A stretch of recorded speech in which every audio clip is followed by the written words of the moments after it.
podcast. This is like the third time I'm actually calling it BnA Sports Podcast. Before, it was known as BnA Sports Weekly. Not sure if I want to change the name of those episodes, because in the episodes themselves I call it BnA Sports Weekly, so there may be some confusion, but I'm not sure. Today we have an interesting slate coming up. We talk about some best value bets for MVP. We talk about NBA free agents. I don't think we do, actually. And then we talk about some things in the NFL that are intriguing, some storylines. And then we close it all out, and I start rambling about random things. But you have to wait till the end, or you can just skip. If you're listening to this on a podcast, I don't think anybody really does, but I'm trying to grow that. So if you're listening to this on YouTube, switch to my podcast, because I really want to start growing that, growing that platform. If you're on YouTube, they have the timestamps in the link in the description below. And so without further ado, let's just get into the video, because today is an interesting one, unlike last week. Or 2 weeks ago. Whatever. Enjoy.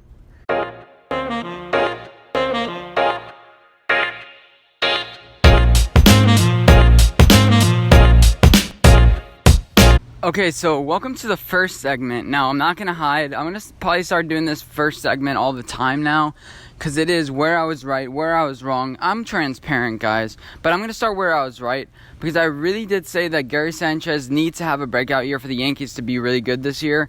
And he was. And, I just don't understand why he struggled last year. Was it something mental, or I'm not sure what it is, but he's leading the American League in home runs, I'm pretty sure. He's playing pretty well. His defense has gotten better. And I think it was because he needed a sense of urgency.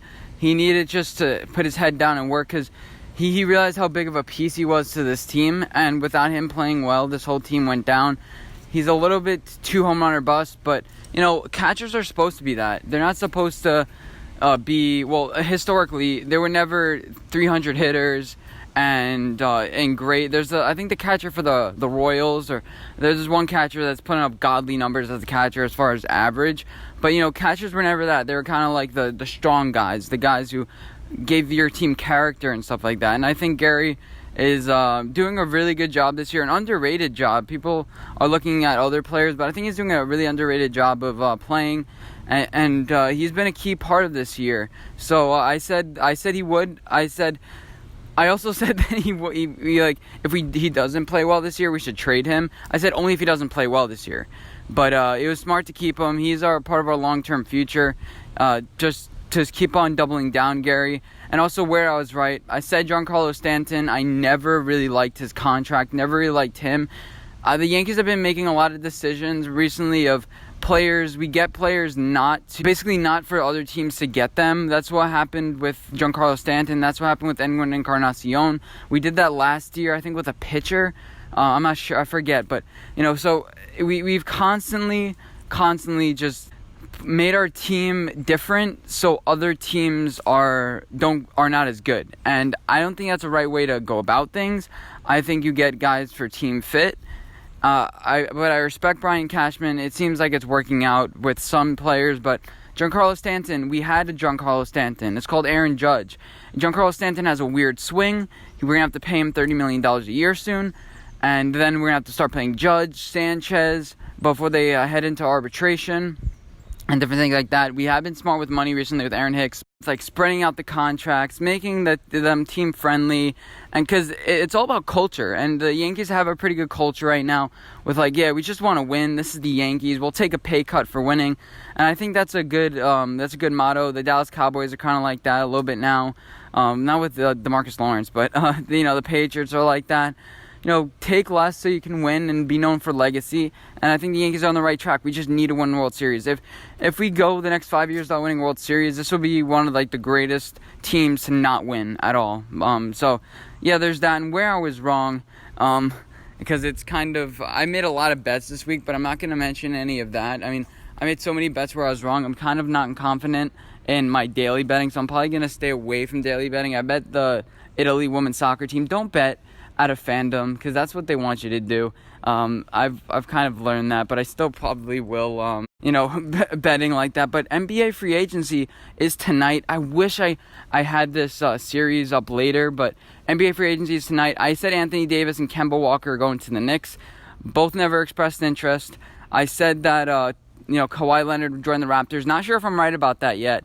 I also said that Kyrie had a chance to go to the Lakers. I'm not sure about that now. And I said Kevin Durant would stay with the Golden State Warriors. I actually put a $10 bet on it that he would stay with the Warriors.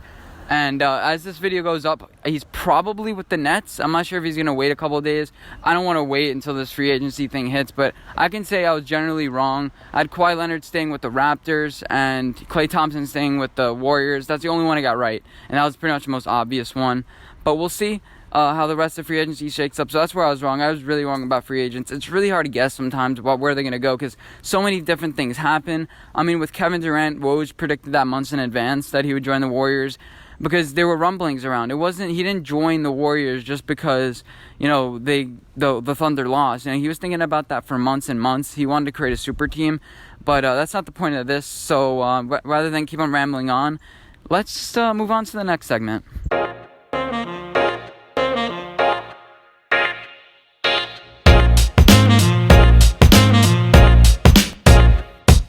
Now, before we get into the best take of the week, I want to mention Zach Stromler because I watched some of his really, really old videos before he got popular, and he was getting 2 to 3 views. So he is an inspiration to me because I just need to find my niche, and I believe, anything can happen. I'm trying to get better day by day, and I watched some of his old videos. Sucked. His opinions were awful. I don't agree with everything he says now, but bless me. Anyway, so I really think that he represents the quality of YouTube, being better, his own opinions. He has his own style. It's great. He tries to improve on his mistakes, and he's just a big role model. So anyway, I think he was dead on about Dak Prescott, and so he has to be my best take of the week, and he explains Dak Prescott's contract. So without further ado, let's just get into it. I have a crazy, counterintuitive idea.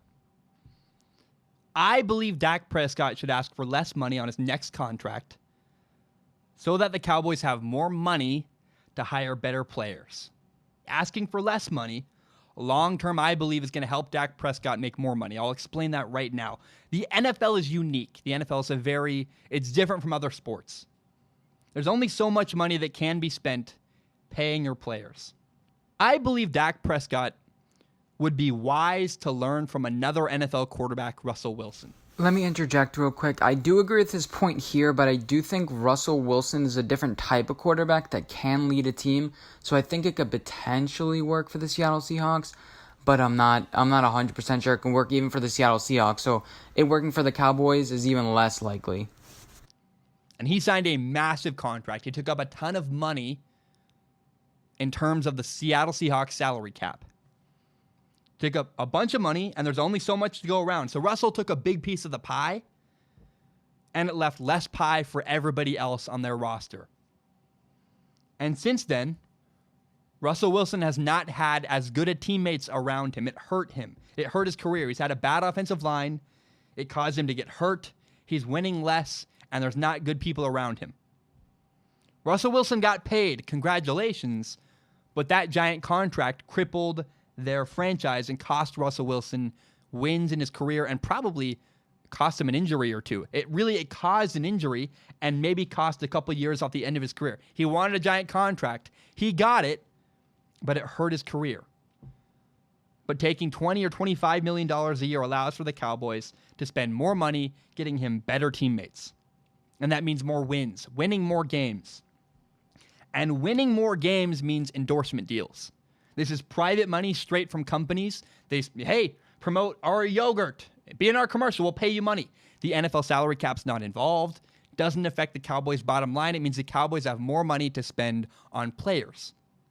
And the more Dak Prescott wins games, the more he can charge per deal. Right? If he wins a lot of games, dude's going to do commercials for the rest of his life. He's good looking.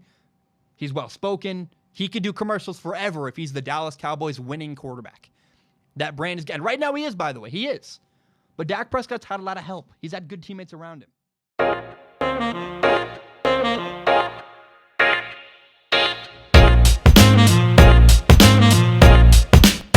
And welcome to the next segment. So this segment's going to be pretty fun because it's my top 7 NFL storylines. If you have a top 7 or you think I missed one, definitely let me know. These are in no particular order, but let's just start. So number 1 is the number 2-year quarterback. The second-year quarterbacks, you have Josh Rosen, Sam Darnold, Lamar Jackson, Baker Mayfield. Did I say Josh Allen already? I'm not sure.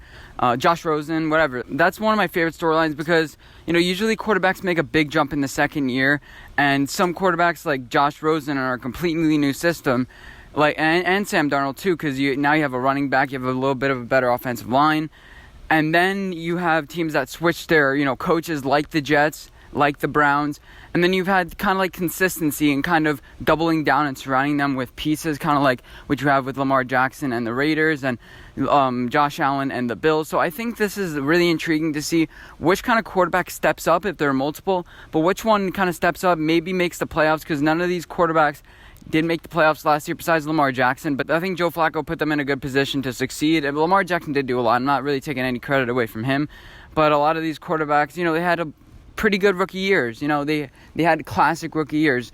These quarterbacks aren't going to do great because it's their first year. People are going to throw at things that they've never seen before, and a lot of them weren't in a position to succeed right away because they were indeed like top 10 picks the previous year. So how much can you improve in just 1 year with one player? So yeah, that's going to be really intriguing to me. I would say the next intriguing storyline is whether Patrick Mahomes is going to repeat what he did last year. I mean, how good is he going to be? Is he going to fall off a cliff? Is Tyreek Hill's absence going to matter because he's most likely going to be suspended 4+ games? How does he respond to the offensive line not being as strong? I don't think, because I think they lost a couple of key guys on that offensive line. But how does their defense go up? Does he have to carry this team? Is he going to be able to carry this team? The Los Angeles Chargers, in my opinion, are favorites to win this division, and I think that the Los Angeles Chargers are going to win the Super Bowl. But do the Chiefs stop that? Do the Chiefs, how legit is this? Is it just another classic Chiefs team, or is Patrick Mahomes going to take them to the next level? Is this a flash in the pan, or is he going to put up godly offers again, godly numbers again? How much does he improve? And yeah, what's going to be the narrative after this year? Is it just going to be, he had one great year and he kind of fell off? Or is it going to be like, holy shit, he did it again, give him MVP again? It's going to be really interesting, and we'll see what happens, because it seems like the AFC is open this year. It seemed like that last year too, but especially this year. You could take care of the Chargers in this division, and then the Patriots don't look as strong because they have a lot of young talent. Nothing really proved. The Steelers, Ravens, you look at all the teams, maybe the Colts, and they showed that they can manhandle the Colts. The Colts haven't got much better than last year either. So my next storyline would be Big Ben, Rivers, and Eli. Which one, towards the end of their careers, retires first and has a lasting legacy? I made a video about this, but I think it's a really intriguing storyline, one that nobody was really talking about. Does Big Ben retire this year if he wins the Super Bowl? I think if any of these quarterbacks win this year, they retire. Definitely. Phillip Rivers has a guy behind him. They just drafted a quarterback this year. I forget who they drafted, but they definitely did draft a quarterback. They have Tyrod Taylor to back him up. And yeah, I think they got rid of Geno Smith, if I'm right. But anyway, so I think that this is going to be really interesting. The Chargers have the best roster that they've had, I think, since 2008 with Antonio Gates, with Danian Tomlinson. They have a lot of weapons, and they're primed to make a Super Bowl run this year.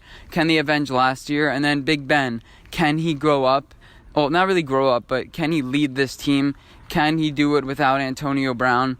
The main problem last year, I looked at it, was rushing. That was their main problem. They had a little bit of problems with their secondary, but and the Steelers, I think, remedied that just a little bit. They got better linebackers. Not too much sure how they did with the rest of their draft, but I think their secondary is stronger. The pass rush is still going to be great. Can Ben Roethlisberger, beat these teams? I mean, last year or 2 years ago, their nemesis was the Jaguars. They kind of got over the hump last year with beating teams like the Patriots. And they kind of lost some dumb games last year, and it didn't seem like last year was their year in a way. They could kind of losing dumb games to the Broncos. They should have had that game. Then I think down the stretch they lost to the Ravens. It was just kind of a mess last year, and kind of gave the Ravens the division, and it's kind of upsetting. And then finally, Eli Manning. How is Daniel Jones going to be? Right now he's handling it pretty great. It's like, this is not a quarterback competition. I just compete every single year, so this is not any different. He has good wide receivers. Now people underrate Golden Tate, and I think, honestly, I think Sterling Shepard's a little bit overrated, but whatever. I mean, Evan Ingram I think is a little overrated too, but we'll see. He's going to be able to spread out the ball and not feel like he needs to feed it to Odell.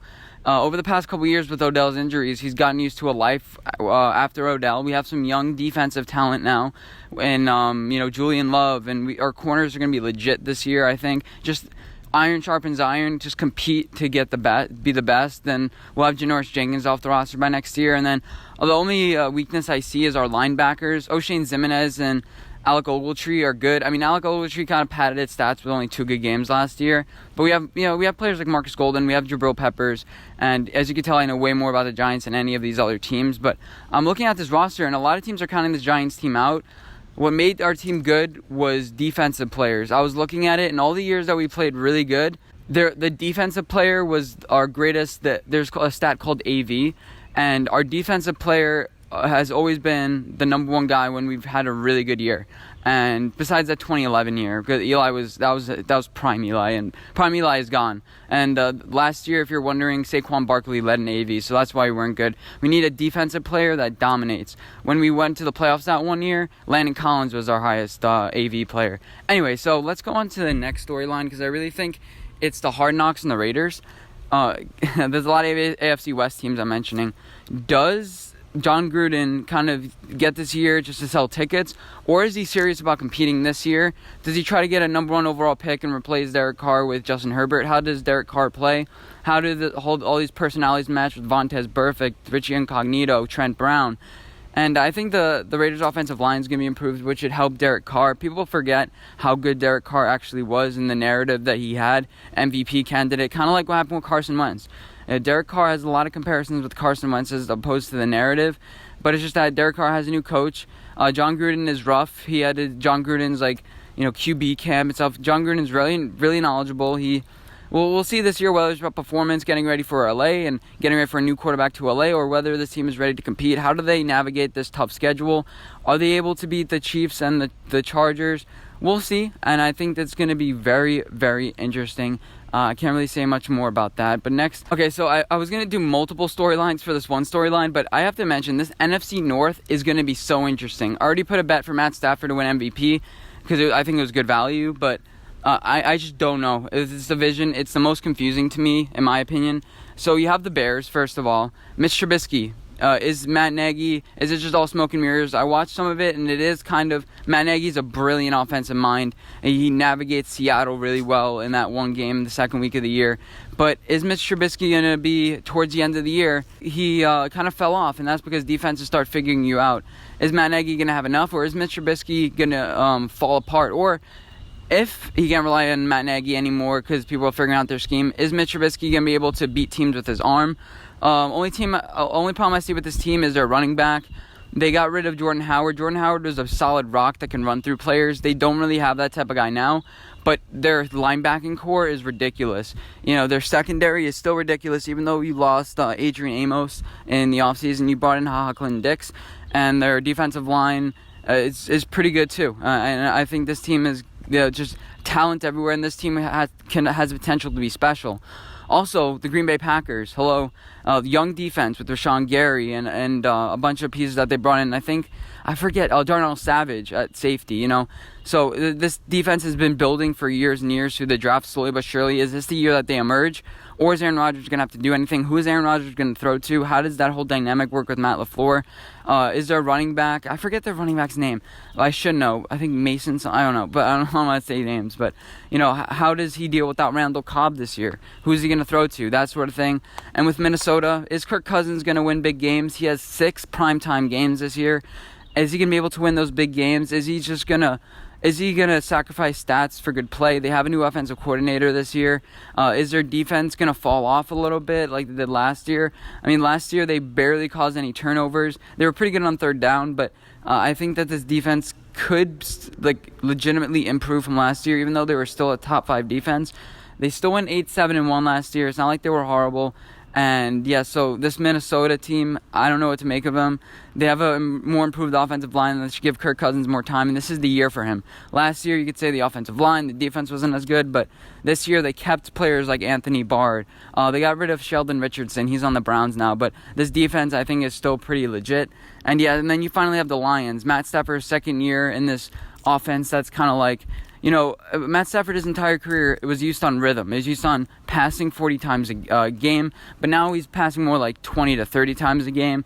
And Matt Patricia's asking him to make those pinpoint accurate throws on third down when he hasn't gotten to a rhythm yet. Is he going to be able to do those one-off throws? Is he going to be able to switch plays, or do they switch even back to what they did before? They have a new offensive coordinator. Jim Buck Cooter got fired, but how does this offense work? Defensively, they have some young studs that are aging. Their secondary is a little bit of a problem, but again, they have Damon Harrison on that line, so their run game is great. Their rush defense is going to be really great. How is their secondary improved? Clay is still on that team. Darius Slay, not Clay. I don't know why I thought Clay, but I can see why. But yeah, so this NFC North is going to be very interesting.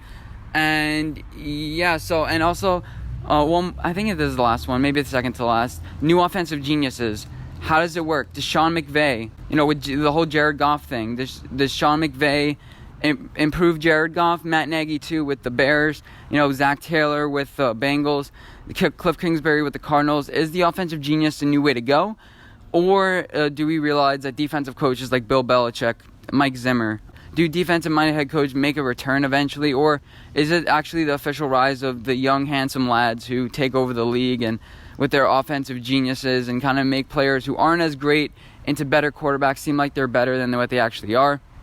I love this storyline because there's so many scattered throughout the league, but it seems like all the old guys are still successful. I mean, even though the AFC Championship last year, Andy Reid versus Bill Belichick, the NFC Championship last year was Sean McVay and Sean Payton. So you had that young guy come in. I don't think they should have won that game, but you still have a bunch of old guys that are successful. Do these young guys come in and outshine the offensive geniuses that we've had for years and years? Can Andy Reid adjust like he always has? And yeah, so I think that's a really intriguing storyline. The old versus the new coming in. And finally, Bruce Arians and Jameis Winston. Does it work? Is Jameis Winston a good player? I mean, it seems like the division is up for grabs just a little bit. I mean, I don't think the Saints are going to be as good. I think the Falcons are sneaky good this year. And the Carolina Panthers, I'm not sure about Cam Newton. He has to rework his entire throwing motion, and he's just coming off of surgery. That defense is going to be good, but is Jameis Winston going to be able to navigate the NFC South? And if not, does Bruce Arians retire? Does he just quit? Bruce Arians is the last savior for Jameis Winston. They don't want to give him a contract. This is the year for him. This is a contract year. Does he outshine and does he go for an MVP run? Like I thought he would a couple years ago, or does he just revert back to old Jameis and doesn't play well? They got rid of Deshaun Jackson, who he played really well with, and he didn't play really well with because their scheme didn't really fit. And now you're surrounding with pieces that could work. You double down on your offensive lineman, your left tackle. You paid him a lot of money, and who's the running back for this team? I don't know. I figure they got rid of their running back. Peyton Barber is their running back. He was drafted, he's undrafted actually in 2016 out of Auburn. We'll see how he does. Don't really know too much about him, but their wide receiver core is pretty depleted right now with their only wide receiver, Mike Evans. Does he feed Mike Evans? How does this offensive look? I mean, I thought the Cardinals would be horrible the other year, and they ended up going like 7-8-1 or 8-7-1. I had them as the first overall pick a couple years ago, my predictions, because I thought they would just be horrible, but is Bruce Arians just a quarterback whisperer? He's worked well with, I think, guys like Andrew Luck, Ben Roethlisberger, and Palmer. Is Jameis Winston too immature still? Does he make himself run into problems, or does he finally grow up in this contract year? So these are the 7 most intriguing stories, I think. Again, if I missed any of them, definitely let me know. I think there are obviously more, like a lot of intriguing stories, like just off the top of my head, like Saquon Barkley and the Giants, or Le'Veon Bell and Sam Darnold. That's an interesting story. You have Drew Brees. Does he play well? You have Joe Flacco. How does that work with Vic Fangio? And it's just a lot of intriguing stories everywhere. That's why I feel like we love the NFL. Like, I couldn't do the same thing with sports like the NHL, MLB, and NBA, so I'm not even going to start. So yeah, let's just move on to the next segment.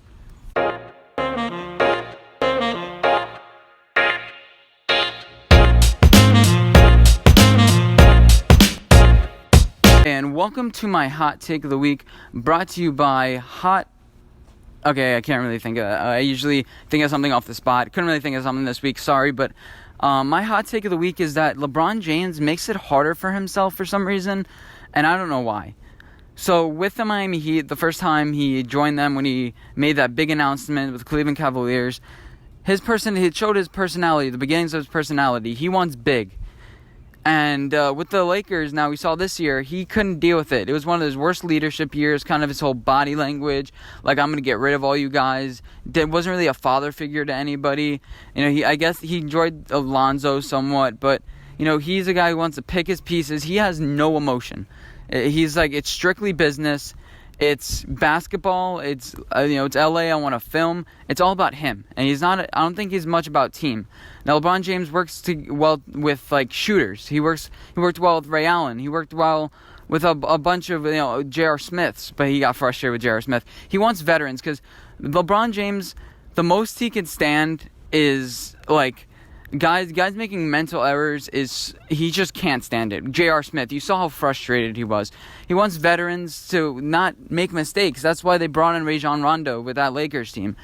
But he deliberately sometimes makes it harder on himself because he doesn't know what to surround himself with to maximize his potential.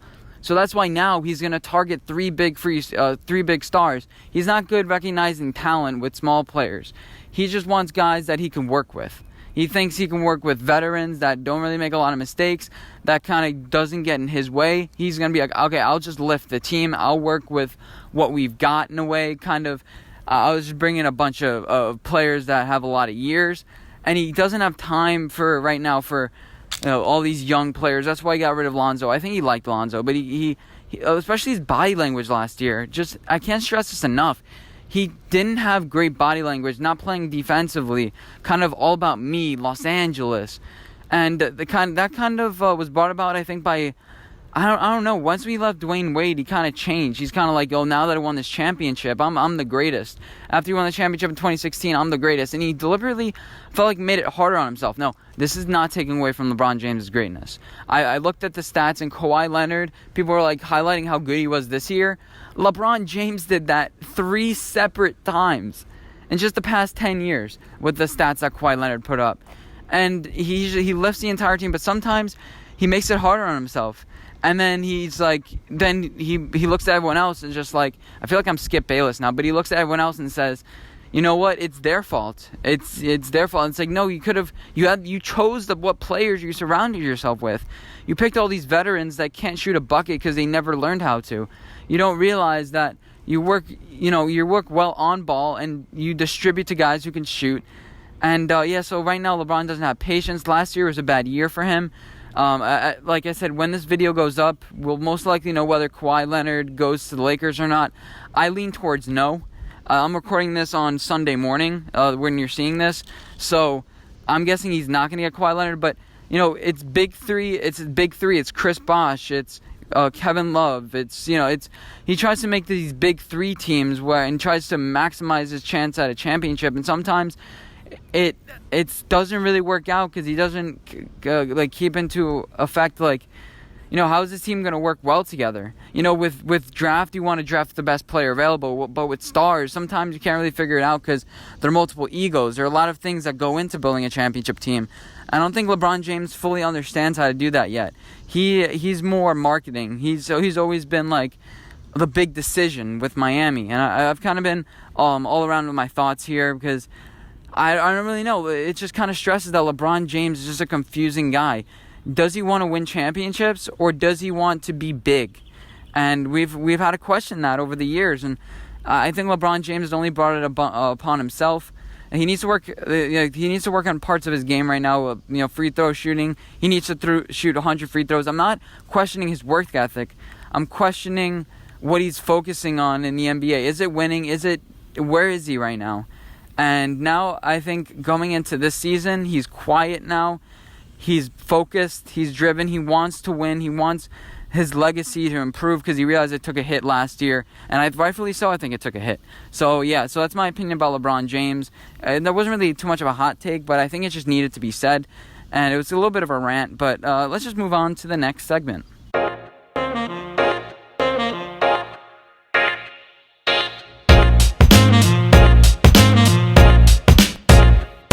So the NFL MVP odds just came out, and you know me, I like betting. I like putting my money on the line. So I decided to give you guys a free cheat sheet, somewhat. I'm not going to go too much into depth because it gets kind of boring if you start analyzing too much. There's only so much you can talk about. But anyway, I'm going to give you guys an analysis on who the best value bets are for the NFL MVP 2020 or 2019-2020 season. Who's going to be holding up that trophy when it comes to next February, the week or the day before the Super Bowl.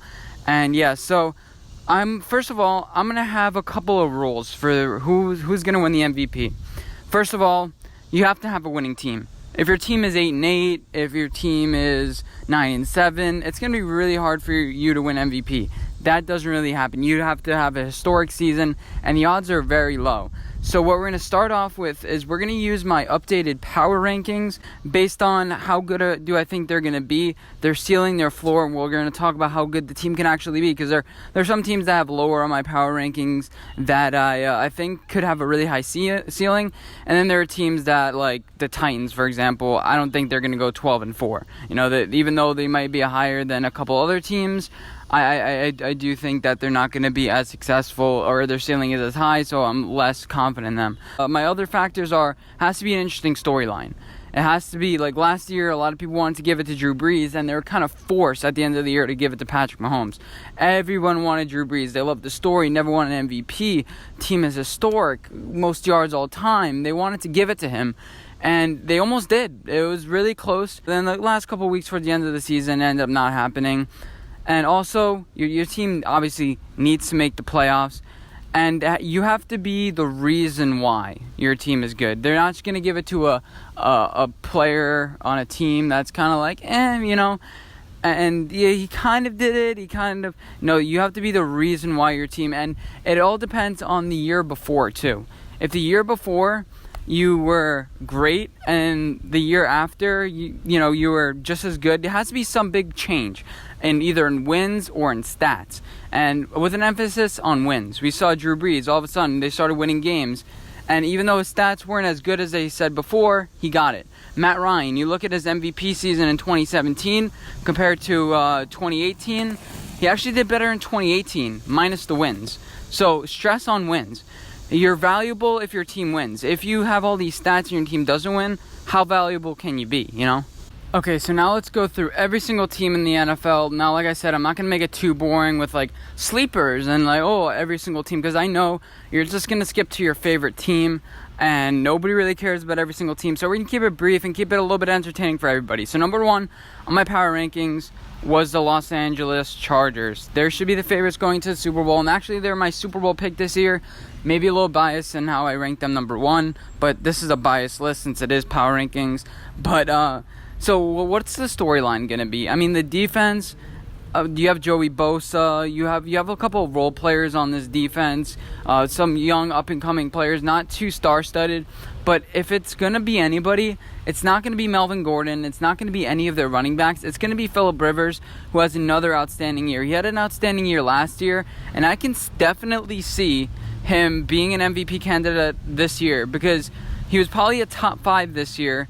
The team did really well last year, 11-5. And if he can overcome the Chiefs, and they can go 13-3 this year, which isn't a tall order, this is a really talented roster. If there are a lot of wins, if they have a lot of wins, especially since the Chiefs aren't as good, yeah, I can see Phillip Rivers being an MVP candidate, so he'll be the MVP candidate for the Chargers. The Patriots, it's Tom Brady or bust. It's not going to be Sony Michel. It's not going to be N'Keal Harry. It's not going to be any of these. I mean, N'Keal Harry might win Rookie of the Year, but it's not going to be any of these players. It's Tom Brady or bust.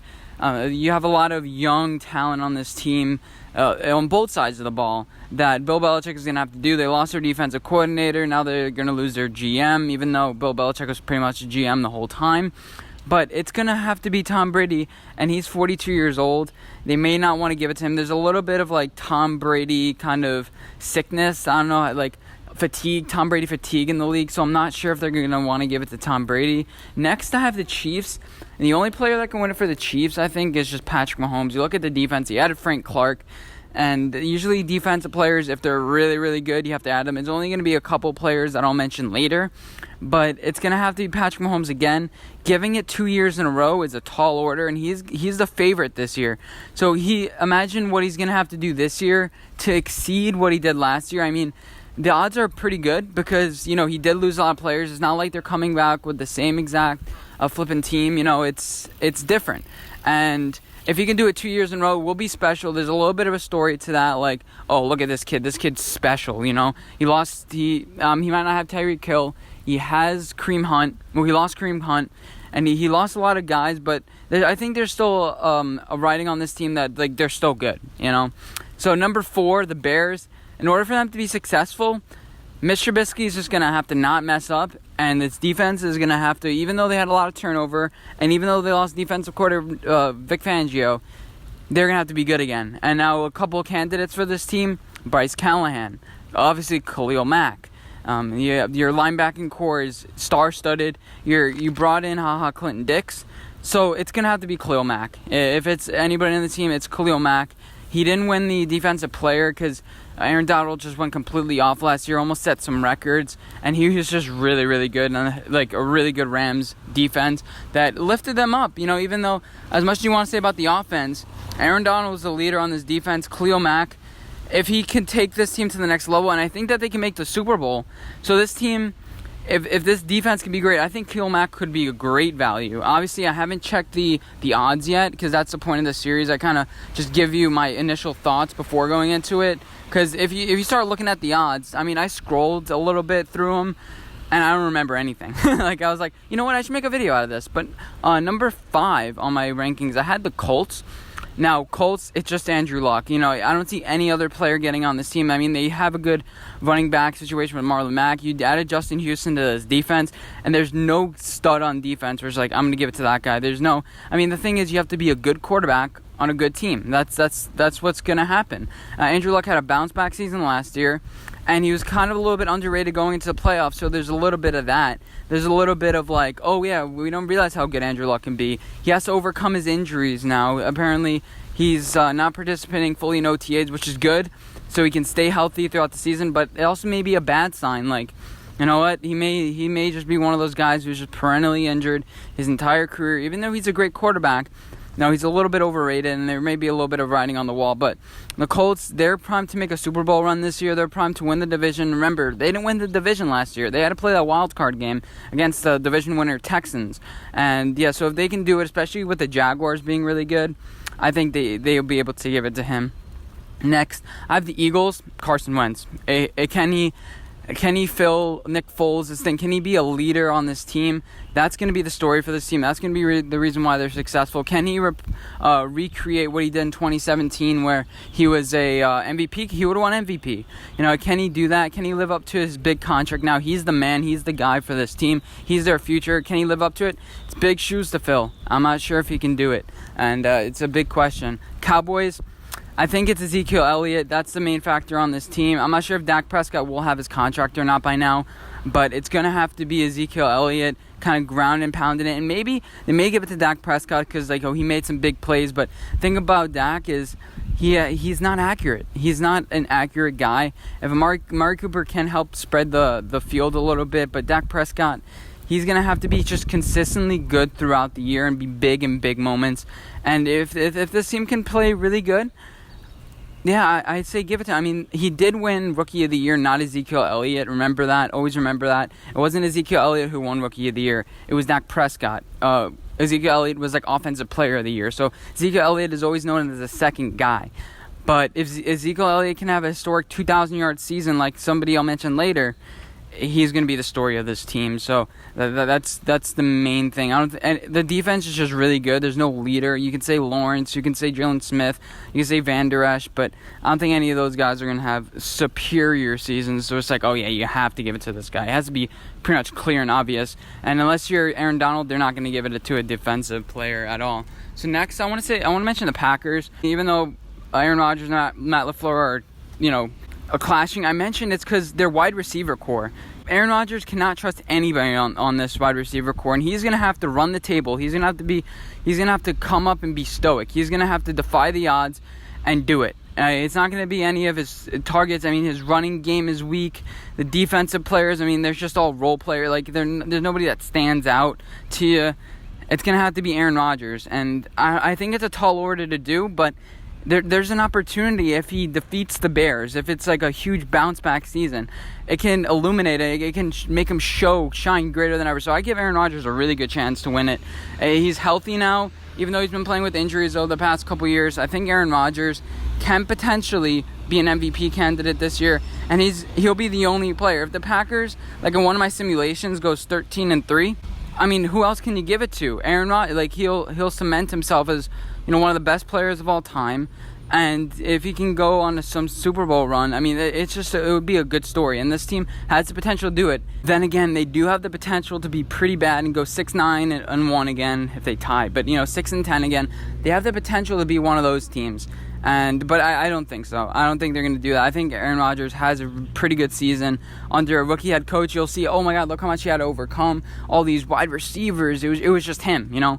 And yeah, he's on the back nine of his career. He doesn't know how many years he has left, and now he's more motivated than ever, especially to prove the haters wrong about Mike McCarthy. Next, I have the Saints. And I don't think it's going to be Drew Brees, even though the whole story is Drew Brees. He's going to do it. He's 40 years old now. He just turned 40 in January. Can he do it? You know, he's a great quarterback. You know, he's going to go down as an underrated quarterback. He needs an MVP to cement his legacy as a top 10 quarterback. And I think they're just going to give it to him. I think everything is kind of focused towards him. But I think the main story of this team is going to be Michael Thomas. Michael Thomas is his pretty much only reliable wide receiver. They may add like Des Bryant like they did, or Brandon Marshall, another role player like that. But it's going to be Alvin Kamara and Michael Thomas. Those two guys, a three-headed monster that they have.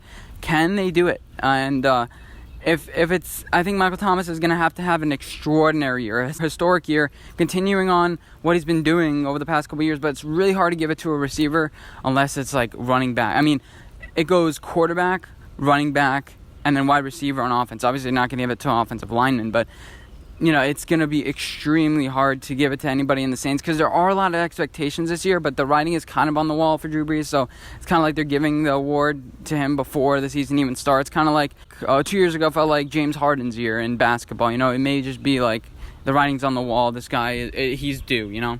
And then next, Falcons.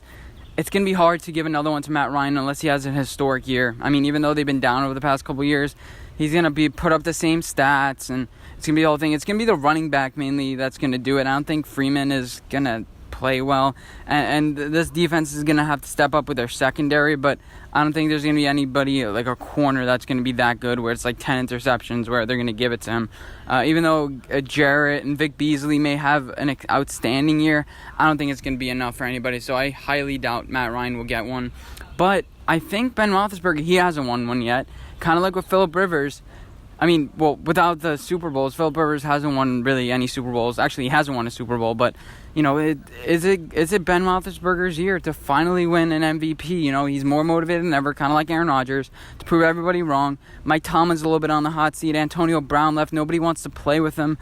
Is he gonna step up? And this is the only player I could see winning it. Obviously, T.J. Watt is a stud, but I mean, you're going to have he is a really good player, but it's going to be Big Ben. It's going to be Big Ben. Last year, a lot of clashes, and it's just the story. He's been leading the league in yards, but if he just wins games this year, kind of like what Drew Brees did last year, if he just starts winning games rather than putting up a bunch of stats, he may be the MVP, and you know, it will be a great story too. So next, who I had on my list. And now it starts getting less and less here. You have the 49ers. It's going to be Jimmy G if it's at all. You're not going to give it to an undrafted running back. You know, you're not going to give it to some wide receiver they just drafted. It's going to have to be Jimmy G and Jimmy G himself. And it's a pretty good possibility because the Rams are sinking. You know, the Seahawks are sinking.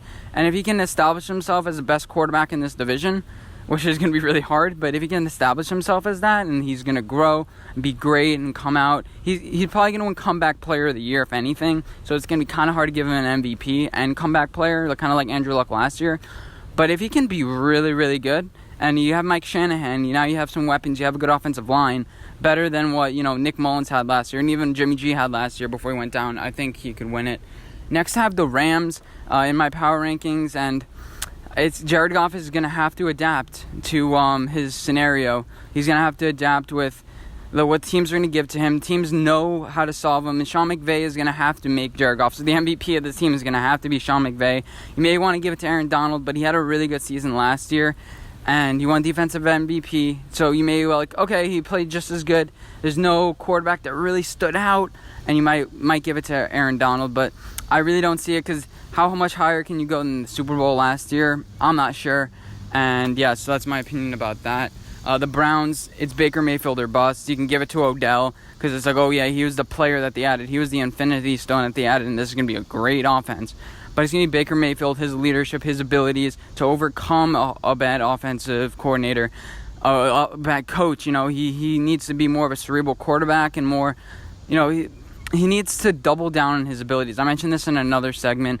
Is Freddie Kitchens the best guy for him? I don't know. I think he's going to have to develop into a guy that, opts out of plays, kind of like an Aaron Rodgers. He's going to have to learn how to do that, and he's going to have to make this team come together. And if the Browns, if they have a lot of hype, and especially if you live up to the hype, nobody's expecting you pretty much to live up to the hype, even though people are like, they have a lot of hype. I'm not sure they're going to live up to it. If the Browns live up to the hype, they haven't made the playoffs since 2002, 2003. So if he does that and they end up 12-4, I don't see how you don't give it to Baker Mayfield. Even though you can say he has a lot of weapons, they're young, and a lot of people are doubting them too. It's not like everyone's like the Browns are going to be historic.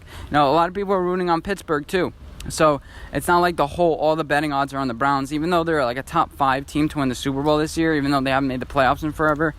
I think that you can give it to Baker Mayfield. Next, the Seahawks, it's Russell Wilson. Nothing much to say besides he has a big contract, a lot of young players, kind of like Tom Brady, but with a big contract to prove people wrong. Next, we have the Vikings, and Kirk Cousins is going to have to win big games. He's going to have to say, you know what? Screw the stats. I'm going to start winning games. And especially if you beat the Bears in this division, how bad you were last year. You were close. People underrate how close they were to making the playoffs last year. I mean, they were 1 game away. You win the last 2 games and you're in the playoffs.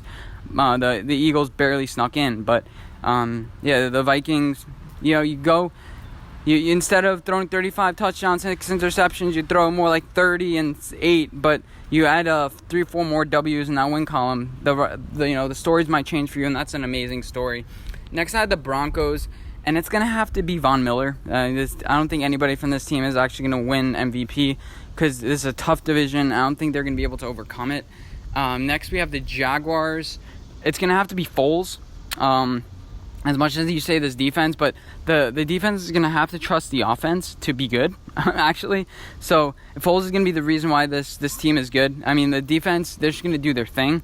They just always are going to be good. Well, not always, but you get the guys who get the point. So it's going to have to be Foles that takes them to the next level and takes them higher than they can go. The Bills, it's going to be Josh Allen who's going to have to develop into a pocket passer and use his arm to defeat teams. And I don't think I think if he can overthrow the Patriots, it's going to be hard not to give it to him. But I think that's kind of a long shot. But I had in my season simulation, I think they're going to be only 2 games behind the Patriots this year. You're going to have to. The only reason why he would be MVP is you have to beat the Patriots. You have to overthrow the Patriots, beat them twice, beat them at home, and be the reason why. And yeah, so the Bills, Josh Allen, Lions, Matt Stafford is going to have to adjust and learn how to be a quarterback. It would be kind of a Matt Patricia, 2002, 2003 Patriots offense guy, and he's going to have to be able to throw those darts and make those big plays. He's big in fourth quarters. He has to adjust to not being in a rhythm and being able to make throw. His whole career has been like, okay, you're going to throw it 40 times and you're going to beat the team with the arm. And that's why he's been MVP consideration. So it's kind of hard to be an MVP when you have a lot of talent around you. They could say, oh, it's pointed to them. But again, if they can win the division, kind of like the Vikings or Packers, you could say, oh, God, this is Matt Stafford's year. This is the year he broke out. Next, we have the Titans. Don't really see it. I don't see the Marcus Mariota. I don't see this team 12-4. And it's really hard to see anybody. The Giants, it's going to be Saquon Barkley, bar none. And, it could happen. It could happen, especially if you have Daniel Jones as quarterback. It's going to be like, oh, Saquon Barkley lifted this team. Are you kidding me? 2,000 yards, 100 receptions, beating records, and he can establish himself as the best team. So I think Saquon Barkley has really good odds. The Ravens, I don't think they can do it. I mean, if Lamar Jackson surprises some people, I think he's just a role player, and it's going to be somebody on the defense, but I don't think anybody in the defense can really stand out at all. Next, we have the Redskins, who I can't really give it to anybody. Same thing with the Ravens. Who are you going to give it to? Adrian Peterson, I guess, if he has another good season, but he's getting old. Not sure if you can give it to anybody on the Redskins. Next, we have the Panthers. I see a good opportunity for Cam Newton with Norv Turner. They've had success now. Norv Turner has had a history of helping out quarterbacks historically bad. So I think Cam Newton has pretty good odds to win it, especially in this division. You come back to returning Cam Newton again, kind of a comeback player vibe, kind of like with Jimmy G. But hey, if you can do it, I don't see why not give it to Cam Newton again. And it would be a great storyline. You drafted Will Grier. Is Cam Newton going to be the same again? Kind of like Andrew Luck. He may be that kind of story. I mean, maybe comeback player of the year. But don't forget how good this team was. And Cam Newton, he's now changing things. We had a history. A lot of quarterbacks change things and bounce back. So I don't see why not give it to the Panthers and, Cam Newton. Next, the Jets. It's going to be Darnold and Bell, that combination. The reason why Darnold won't win it, because any success that he has is going to be on Bell. You can give it to Gase and say, you know what, it's just he made this team go together. Darnold kind of kept everything quiet when everything was pretty noisy with the Browns. Everything was pretty noisy with management. I haven't heard a peep out of Sam Darnold. I heard people talk about Sam Darnold and say, his leadership, he's great, but I haven't heard anything about Sam Darnold. And this is great if he can be a real leader on this team, and especially if they can win this division, which I don't think they can. But it's going to be because of Sam Darnold and Bell. I don't think the storyline is going to be the defense. And, yeah, so usually quarterbacks make their leaps and bounds in their second year, and we'll see about the Jets. Finally, the Raiders. Antonio Brown's going to be the guy. Can he spread the field out with help Derek Carr? You could say it could be a defensive player like Cleveland Farrell who gets some sacks, but I don't think this defense is going to be that great. I think they're up and rising. You have Vontaze Burfict. I just think that this year is a noise year. They're not going to be that good anyway, so they're not going to win a lot. This is what a lot of teams here. The Panthers have a high ceiling. They could potentially be really good, and a lot of these teams I think are just going to be really low. But the teams with ceilings like the Jets, they can actually win this division. They have competitive fervor this year, but I don't think the Raiders can do that. The Bengals, if they do something, Andy Dalton, and I want to mention the Buccaneers here too. It's going to be Andy Dalton, and it's going to be Jameis Winston. If they can do it, if they could just carry the team on their arm and just have an outstanding season, that's going to be the reason why these two teams are really good. It's going to be the quarterback that stands out. Even though they have pretty good defense with Sue, you could say, who's the linebacker for the Bengals? I always forget his name. Shit. Okay. Sorry. I always forget his name because you don't know who he is, and that's why he's probably not going to win it because nobody knows who they are. People in the Bengals just disappear. AJ Green just disappears. Mike Evans just disappears. I don't think those guys could win it because it's going to have to rely on the arm of the guy, not the weapons that he has. And then finally, the Cardinals. It's going to be Kyler Murray, same thing, which just goes off. It's amazing. It's like the next revolutionary thing, and that's really low odds. So I give the last two really low odds because I think they could potentially, but it's a really big old long shot. They have a pretty high ceiling. I think the AFC North is up for grabs. I don't think the NFC South really, but maybe the Cardinals surprise, and if they can do it, Kyler Murray would be the MVP. Now let's look at the actual odds, and let's determine what the best value bets are. Okay, so now is the moment you all been waiting for. Enough delaying. What are the best MVP odds? First of all, Patrick Mahomes. I've already mentioned it. Peyton Manning, won back-to-back. Brett Favre, back-to-back. But he would have to throw 60 touchdowns and 6,000 yards in order for him to win MVP again. I think they're going to be more clear and obvious candidates. And like the NBA, it has to be special. It has to be a different storyline. You can't reuse the same story that you did before. And we've already seen what Patrick Mahomes did. And he didn't lose that much. I could see if he lost a bunch of players, but most likely Tyreek Hill is returning and a bunch of players are returning. If anything, that defense is going to be the story for that team. So I don't see Patrick Mahomes doing it. Better defense and you did the same stuff. Yeah, give me a break. Next, Andrew Luck. It depends how much you like the Celtics. You're going to see a trend. Andrew Luck, I think, could win it. If he puts up the same stats he did last year and Patrick Mahomes puts up the same stats, I think you're going to have to give it to Andrew Luck. I think they're going to run away with this division. If you look at the Texans, the Titans, the Jaguars, I mean, I just think that the team for the Colts is just going to overpower them, and then Andrew Luck would be the clear and obvious choice. So my guide is just pick the best team you think is going to win, and then pick the reason why they're going to win. So the Giants, Saquon Barkley, 66-1. I love it. I totally, utterly love this value because he's going to be the reason why they succeed, and especially if he can get 2,000 yards. Yeah, the Arizona Cardinals, Kyler Murray and David Johnson, don't really trust that too much. Because, is it going to be because Kyler Murray, or is it going to be because of David Johnson? Is it the new rookie phenom, or is it David Johnson? If they're successful, Kyler Murray is going to win Offensive Rookie of the Year or Rookie of the Year. It's going to be clear and obvious. So I don't like the David Johnson thing, but it'd be pretty cool if he can get to 1K rushing and 1K passing. So that value at 100-1, don't think it's great. So as far as I mentioned the teams that I think are going to be good, but as far as Matt Ryan, no. I don't think you can give it to him. I don't think they're going to end up being 14-2, and that's the only reason why I think they're going to win. So that value, like 25-1, don't love it.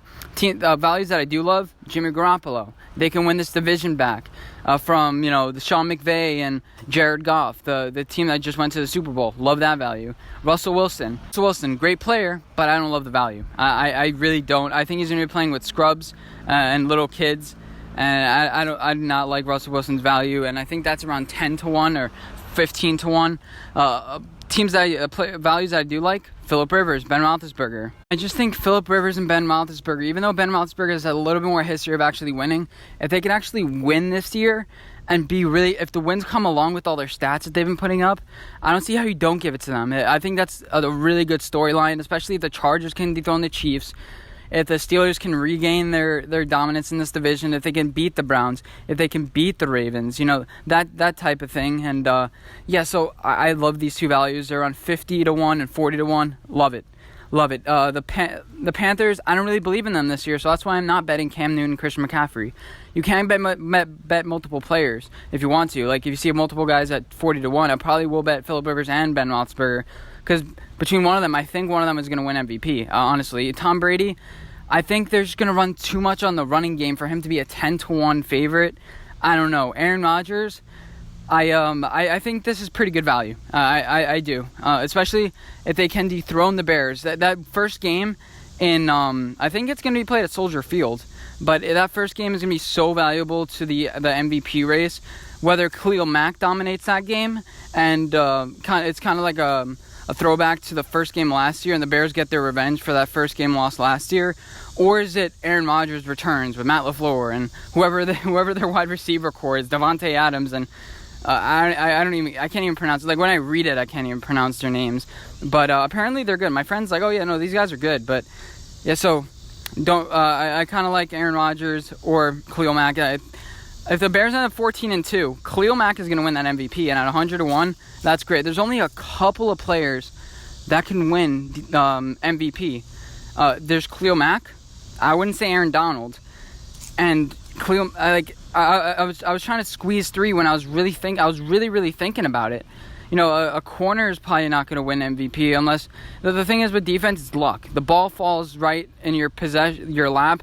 And a player can have like 10 interceptions and really be a dominant force. It's really hard for a corner to be a dominant force in the league because you don't throw to him and he doesn't make interceptions. So the thing is with corners, the less stats you have, sometimes it's the better. Everyone's like, oh, Richard Sherman didn't have X amount of tackles this year. Is he declining? No, that means he's playing better because nobody's throwing his way. So corners is going to be really hard. So if you're looking at defensive players, it's going to have to be a linebacker, a 4-3 linebacker who's all over the field. J.J. Watt, Jadeveon Clowney, Myles Garrett. I don't like Myles Garrett's development. And yeah, so let's move on to some running backs that I think can win. So Saquon Barkley, I love his value because he's going to be the reason why the Giants succeed. Again, look at the reason why the team is going to succeed. If the Bears succeed, it's going to be their defense, like I was mentioning before, and I love that value because it's really low. Because they look at the individual player rather than the team with a lot of these things. Don't bet wide receivers. Do not bet wide receivers or running backs that are going to get a lot of stats like Christian McCaffrey, but might not win along with it. Like David Johnson. So that's my theory. Don't bet 100 to 1 odds. Don't do it unless it's a team that you really think is going to pop this year. Kirk Cousins. Why would the Minnesota Vikings succeed? Because of Kirk Cousins, probably. The new offensive line is going to help him. You have a new offensive coordinator that, I forget what's his name, but the Vikings are going to probably play a little bit better this year. And if they can regain the throwing division against Green Bay and the Bears, great story. If Kirk Cousins can put down the stats and win, great story. If they can make the NFC Championship, great story. It's about your confidence in the team, how they could play. The teams like the Bengals, the Buccaneers, they may have good individual players like Mike Evans. With this, they're giving too much credence to stats. And what shows in the NFL MVP racing is story more than stats. Tom Brady, he didn't have the best statistical year, but it was a story. Oh, he's coming off of, I think it was the year after his suspension. Oh, look at him. He's 40. He just turned 40. That type of thing. Tom Brady doesn't really have a story this year. It's just like, oh, he kind of just won again. He's 42. And again, look at why they're successful. The Seahawks are going to be successful because of Russell Wilson, but I don't think they will be successful. Let's see, the Redskins, I don't think they're going to win this year. John J. Gruden is mostly out of a job. And am I going to trust Darius Geis to win MVP? So, again, just go down the list and X. My strategy is just X out guys. I'll have on the screen right now some of my values that I think that are good. If you're listening to this audio, I recommend going on YouTube. But off the top of my head, what guys I'm going to include on this list, as far as the low value guys, Jimmy Garoppolo, Khalil Mack, these type of guys. And not Eli Manning, not Nick Foles, not all these like B tier quarterbacks that may win a little bit more, or may do something else. It's going to be the rest of the team that lifts them up. And there are only 10 quarterbacks that can win MVP. There's not even probably. If you go through it, Carson Wentz, he can win. I don't really like his value at 15-1 because he hasn't really proven that last year he fell off a little bit, but I think it's going to be a great story if they can succeed. And plus, their offensive weapons are great offensive line. So now that I'm thinking about it more, Carson Wentz is probably pretty good value too. I don't think Russell Wilson can win it this year because he's for the past couple of years he's put up 35 touchdowns, 3 interceptions, but there's always been somebody that outshines him, and he's going to have as little help as ever. DK Metcalf? I mean, Jared Goff is a system quarterback. He's going to have Cooper Kupp back. But I think this team without Gurley is going to be awful. So I won't bet anybody on the Rams. I hate Jared Goff's value at 30-1. Like, how did somebody come out with Todd Gurley's value at 60-1? He's going to have load management. He's not going to play as much this year. So I don't understand that. Just going along the list, Michael Thomas with the Saints. You really think that he's going to be the story for the Saints? After a big contract, you think he's going to be the story? Odell, Antonio Brown, maybe Antonio Brown. Maybe if he is like the sole reason why they succeed. But again, with the NFL, sometimes the stars, if you're the only star in your team, you may be the reason why your team succeeds because of the things that you don't see. Like Antonio Brown may be doubled up more often. As far as a defensive rusher too, you may be doubled up more often, kind of like Aaron Donald. Like he really wasn't shown as much how dominant he was. Because if you don't have anybody good beside you, the guy's going to double you up, and then you're not going to be able to shine. But if you have good guys around you, so also look at that, how the guys around him, how the guys around you, and they make you better. They make you look better. Patrick Mahomes, he had all these wide receiver weapons, but the credit went to Patrick Mahomes. There's no Patrick Mahomes this year, I don't think. Deshaun Watson, I don't think, can lift his team to glory. I'm really, really low on Deshaun Watson, even though I think he's a top 7 quarterback in this league right now. I think he's at 50-1. I think his odds are. No, that's horrible value. Some great value I have, great low value, Saquon Barkley, like I mentioned before. So again, look at why the teams are going to be successful. I can't reiterate it enough. How many times do I have to say it? So, before we get too long, let's just move on to the next segment. And, let me know what you guys think your best value bets are. And, let's move on.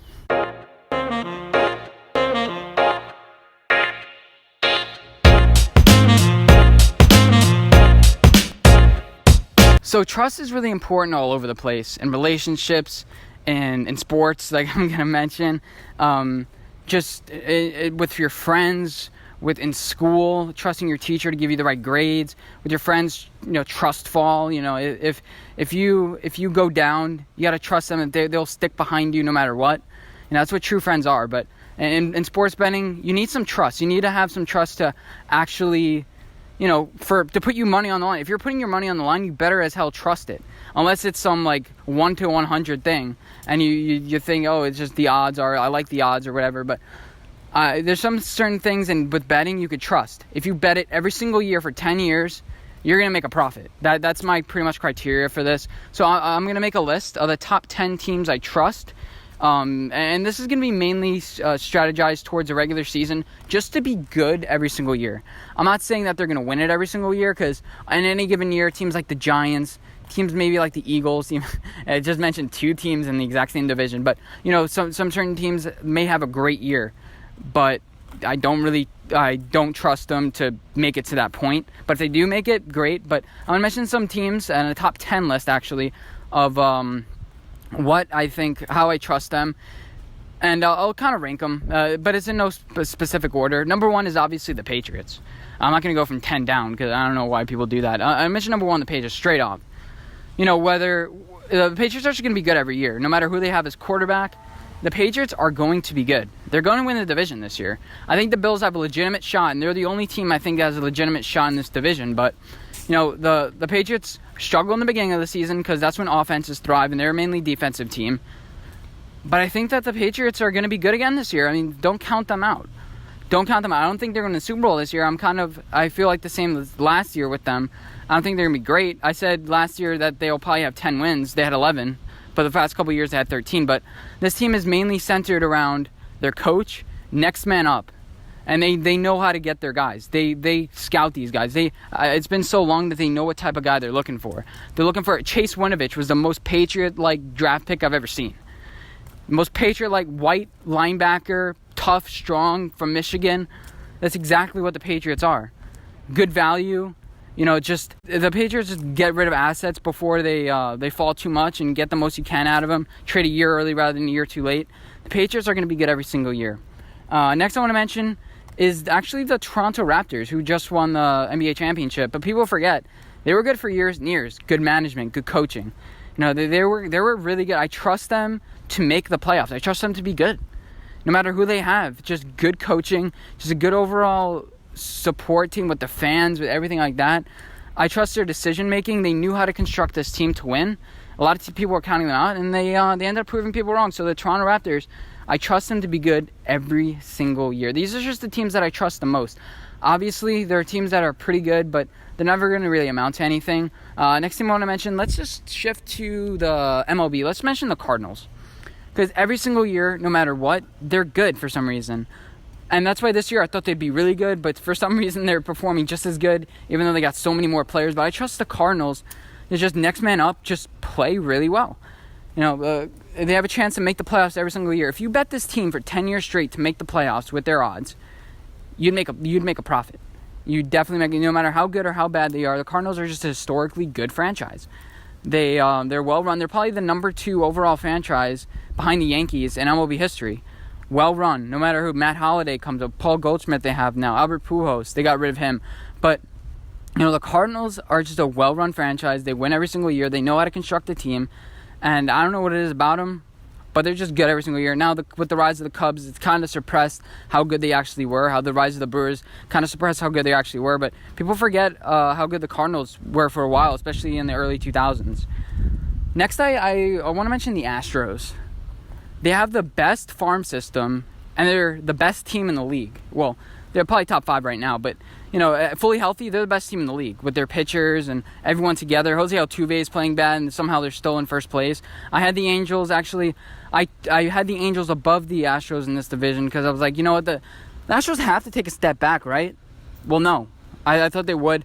I figured that some of their players would start struggling. I thought their pitching would get worse, but no. I trust Justin Verlander. I trust the starting pitching. I trust the next person up, whoever it is, with the Astros. I trust them just to play really well. I don't know what it is. This team just plays as a team, next man up. Whoever's coming up, it feels like they're doing great. Rookies, everybody. I would have the Dodgers on this list, but they haven't done really anything in the playoffs yet. The Astros have, the Cardinals have. The Dodgers haven't won it all. The Raptors have won it all. The Patriots have won it all. So that's why I have them in the upper tier. I don't have the Dodgers on this list because they haven't proven that they can win it all. They're too statistic, and that's why I don't trust them. I don't trust when it comes to, their eyesight. They're just instinct. Even though they have great players, they have a great farm system, don't really trust the Dodgers that much, but that's a different video for a different list. And yeah, so next team I trust is whatever team LeBron James is playing for. That's right, whatever team LeBron James is playing for. As much as you want to say that this year LeBron James didn't play well, he kind of quit on his team, he didn't play defense, this was his year off. I think he of anybody deserved the year off. 8 straight finals appearances. Or is it 9? I don't even know at this point. But, LeBron James, whatever team he's on, he's selfless. Now he just gave up his number 23 jersey to get number 6. He's about team. As much as he may cause his own problems at some point by not surrounding him with the right pieces, he makes everyone better around him. There's a reason why he made it to 8 straight finals. It wasn't all because of Dwayne Wade, Chris Bosh, Kevin Love, Kyrie Irving, and as much as you want to say, how many teams like, Oklahoma City and, the Portland Trailblazers, the Milwaukee Bucks, who look really good. It looks like they have a big 3, the 76ers, but they just didn't make it. With LeBron James, you can be like, oh, he's going to take over the game and win.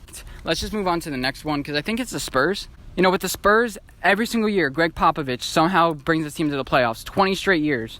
The Detroit Red Wings had a streak like this over the past couple years. The Spurs have completely destroyed this. Manu Ginobili, Tony Parker, and the crew. This team, no matter who plays, is good. Lucas Aldridge, people are like, oh, no, he's not developing. No, he developed. The only problem I see with them is they can't attract a free agent star. And I think this may be because there's no free agent stars that want to play for Greg Popovich, Mike D'Antoni, really. These guys aren't flocking to the number one head coaches. They're flocking to, partner up with their friends. They're going to coaches. They're not like, oh, yeah, I want to fit in this guy's system. LeBron James, everyone's like, oh, no, he hasn't played for a top-tier coach ever. And then he joined the Lakers with Luke Walton. I mean, come on. Luke Walton couldn't really... it was a hard situation, but he couldn't really bond that team together. I think Greg Popovich has a trouble with attracting stars. Not really with Brad Stevens. He can attract stars, I believe. But he works better with low stars. Greg Popovich can work well with anybody, and he's proven that. So I trust the Spurs to make the playoffs and be good. Next, believe it or not, I trust the Steelers. They're pretty low on my list, but I trust the Steelers to be good every single year. I think they've only been under 500 once since Ben Roethlisberger has been starting quarterback.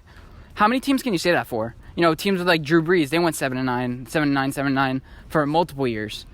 You had teams like the Chargers. They were awful. They were 3-13. The Giants, awful.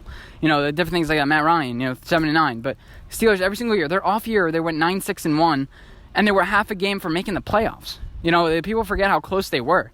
If they wouldn't have messed up that game at the end of the game at the Broncos and a couple of other weird stuff, they would have been in the playoffs. And I trust the Steelers.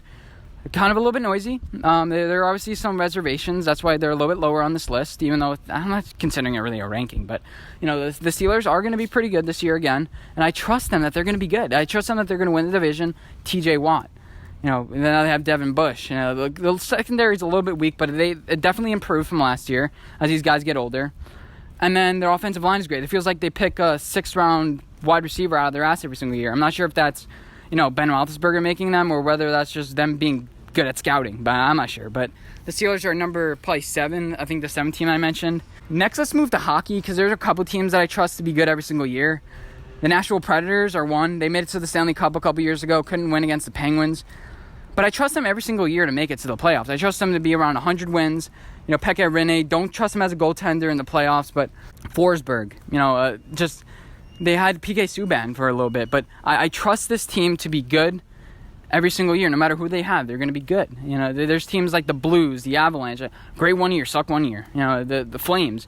If it's every single year, it's like 100 points or 70 points, either one, pick one. And so teams like the Rangers and the Ducks are in a bit of a dipping period, but I also trust them. The Rangers are also probably on this list, but I'm not going to say that I mentioned them, but I'm also going to mention them. One of my first bets actually was Rangers versus Penguins. Penguins I also trust too to be good every single year. I trust the Lightning to be good, but they can't perform in the playoffs. Winning has to come along with it a little bit. The Lightning just complete. They're a different team in the playoffs. The other teams I mentioned are more consistent in the playoffs. It's not like they fall off a cliff. But anyway, I want to go back to the Rangers. The first sports bet I ever made was the Rangers actually beating the Penguins in Game 7 after being down 3-1. I trust them to be good. They're making good decisions with Capo Caco, with their draft, with just every single move, getting rid of players. Kevin Hayes now wants a lot of money. I forget what other player, but another player is rumored that they used to have. I forget that's getting paid a lot more money now. I love Matt Zuccarello. I don't think we should get rid of him, but this team has always just made good decision after good decision. And, they realized they had their little window, and then they didn't try to push the window enough. And they're trying to get a little bit of a flash in the pan window here. I mean, it seems like every single goalie the Rangers bring up is good, so I trust their goaltending too. But I've talked too much about the Rangers to not be included on this list. So before we talk too much about them, and I feel like I'm obligated to put them on the list, let's mention another team because it's the Pacers. And you might be thinking, Anthony, what are you doing? What is this? But this team just has good management. With the Paul George situation, do you know how easy it would have been for Paul George to say, F you guys, I'm going to leave as a free agent? No, he said, I trust this franchise. I like this franchise enough. I'm going to do a favor for him. And there's something to be said about that. There's something to be said about a player wanting to help the team that they're leaving. It's like, it just didn't work out. I didn't really like the small city. I want to go into bigger and better things and play in Oklahoma City, I guess, with Russell Westbrook. But whatever, that's not the point. But they bring in Victor Oladipo, and he's a star. Teams like Oklahoma City, it feels like every single time they get rid of a star, they end up being better. Victor Oladipo, a guy named James Harden, a guy named Kevin Durant. These guys, once they leave, Steven Adams. Did he leave it? I don't know. But, these guys end up being much better when they leave. Serge Ibaka. Yeah, after they leave, Serge Ibaka was on the championship Raptors this year, and it was a huge role. But we're not mentioning the bad. We're mentioning the good. And I think that the Pacers, I trust them. I trust them to be good. I trust them to make the playoffs. Everyone thought they'd fall off a cliff after they lost Victor Oladipo. But they had a second backup guard that ended up playing just as well. And they got swept by the Celtics, but, I mean, it wasn't really that embarrassing. It wasn't that much. It wasn't like they were losing every game by 20 points. It's something different. But I have no idea what number one. So I'm probably going to do a last one. And then if it's not enough, I'll just include the Rangers at 8 or something like that.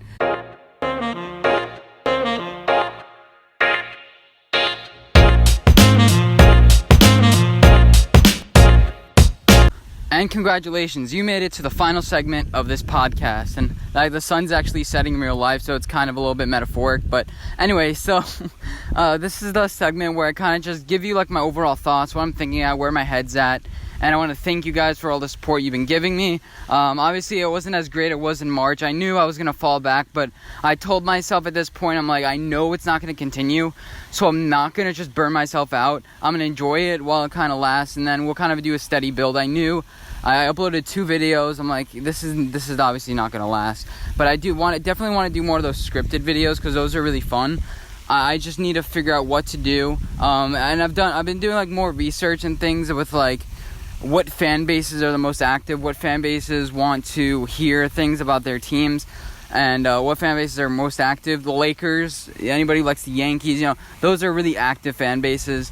And so eventually I'm going to do something, and I'm going to do a segment about that, but I don't want to talk about that now. And so I've been enjoying life. For me, this is like a segment for me personally. And so we've only gained like 3 or 4 subscribers in the past month, but I don't really care. I'm enjoying what I'm doing. That's the main thing. Every single time even one person comments on my video, I'm just happy that somebody actually would watch it.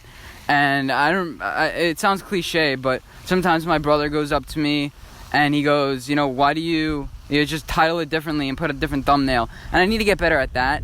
But he goes like, you just try to go viral or something. But I'm like, yeah, sometimes I do, but I just want to enjoy what I'm doing. Because if I generally don't enjoy what I'm doing, if I end up striking gold, it's not going to be worth it. I'm not going to enjoy what I'm doing, and I'm going to feel it's going to be torture. It's going to be more torture than me doing what I'm doing and not being successful. Because if this is successful, I want it to be something that I enjoy doing. But if it's not, it's whatever. Nobody enjoyed doing it, and I could say I did it and I tried and I did all I could. So I'm getting more into I'm trying to figure out what my little niche is. I've been trying things here or there and enjoying different types of segments, but we'll eventually get there. But today, for the closing segment, I want to talk a little bit about the NBA shortening the season. So I mentioned this in a couple of videos. The NBA is thinking about shortening their season, but there's an actual plan this week. Adam Silver, they're planning on a couple of things starting in 2021. So one of the things is like a tournament in the middle of the season, kind of like a March Madness. It would be in February. My opinions about this, don't like it. I know you're trying to switch things up, but I like throwing around ideas. NBA has always been the sport to implement things quickly. Baseball, they've been known to be stringent. I think the baseball should implement more things like this.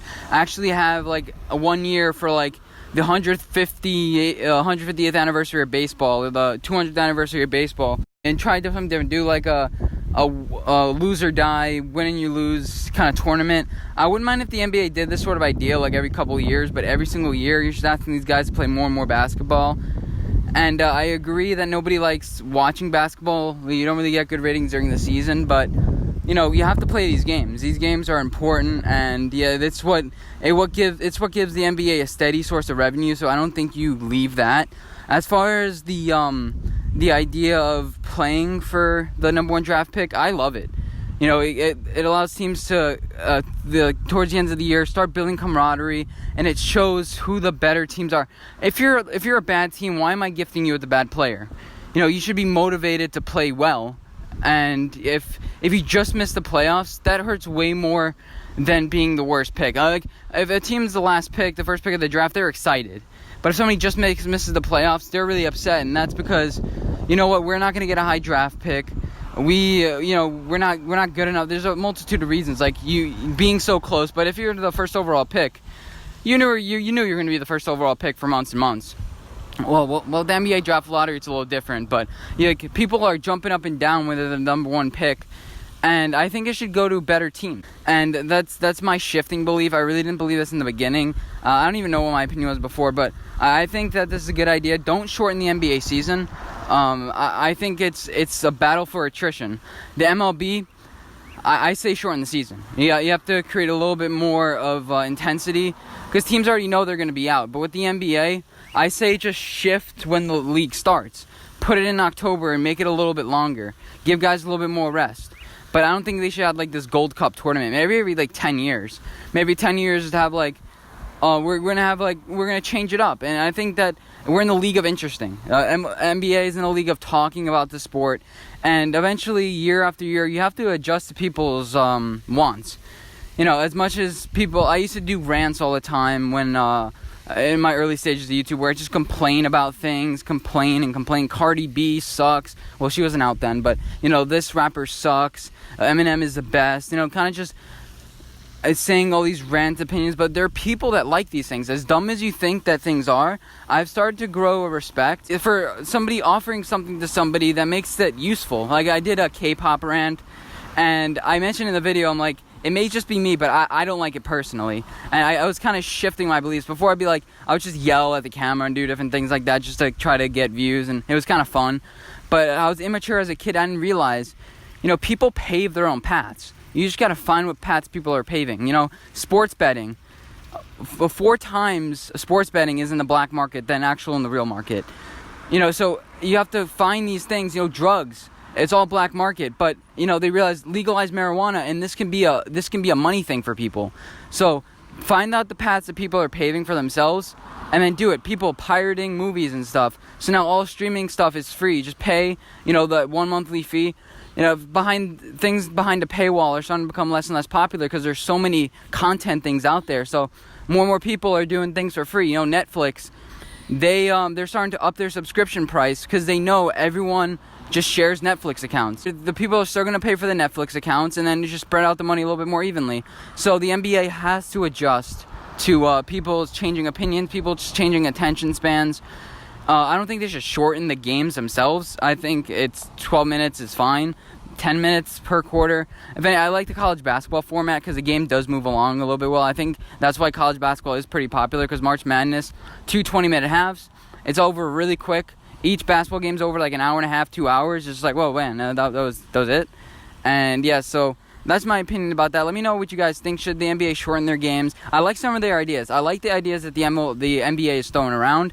I just don't agree with this like mid-season thing. Maybe have it every couple years. You do something that's interesting, not every year. I don't really think that would be interesting, but I definitely enjoy some ideas, and start spreading some ideas in the comments if you're watching this on YouTube. But if you're into the podcast, go to my YouTube page, subscribe to The Board and Arrow. Again, hopefully you guys did enjoy. I forgot to guess the length of the video, so I'll just do it now. If I had to take a guess, the best value bets is going to take up a big segment. It's going to take up at least like 30 minutes.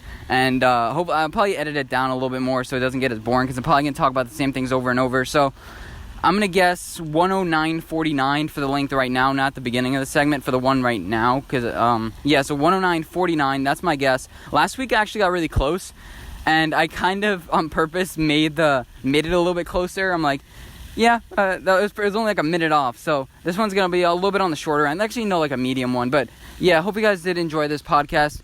If you did, make sure to support me. The ways to support me is just to tell your friends, comment, like, all those things. You guys know what to do at this point. I don't have to explain it. All those cliche things. Everyone knows now how everything works. Before, everything was just like, I don't know how to support you, but there are many ways. I don't have a PayPal or anything, but if you wanna Venmo me, that'd be great. My name's Anthony Bordano on Venmo. No, just kidding. But yeah, I hope you guys enjoy. Have a good rest of your week. Next BnA Sports Podcast, I'm thinking about uploading one next week, because I'm really excited. Even though everyone's like, oh, this is a dead week for NFL, NBA, all sports. I'm like, it is kind of interesting all around. And I want to keep on pumping out content, because it is summer. And this is the time where everyone's free. Everyone is trying out new things and listening to podcasts. And yeah, I hope you guys did enjoy, and I'll see you in my next edition of BnA Sports Talk. I want to include the outro, the music to the podcast. So I think I should. I should add it more. I need to edit these podcasts more towards the end. But I'm gonna keep on talking. But yeah, see you guys. I don't know how to end this. I have like an ending for YouTube, so we're just gonna end on this note. Bye, guys.